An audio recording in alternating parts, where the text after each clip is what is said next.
అన్నా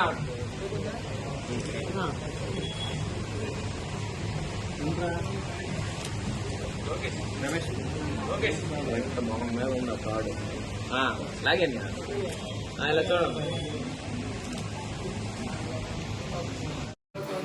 సుజుకి ఎవినిక్స్ 125 అనేది vehicle already ఉంటుండగా దానికి మొత్తం న్యూ వేరియంట్ కలర్స్ స్పోర్ట్స్ లుక్స్తో వచ్చాయి.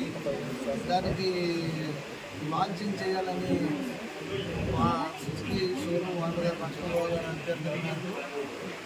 ఈరోజు రావడం జరిగింది. సో ఇవన్నీ కూడా ప్రజలకి అదే బైక్ ఎవరైతే యూజ్ చేస్తారో వాళ్ళందరికీ అందుబాటులో ఉంటాయని చెప్పడం జరిగింది. కలర్స్ అయితే అన్నీ చాలా బాగున్నాయని సందర్భం తెలియజేస్తున్నాం.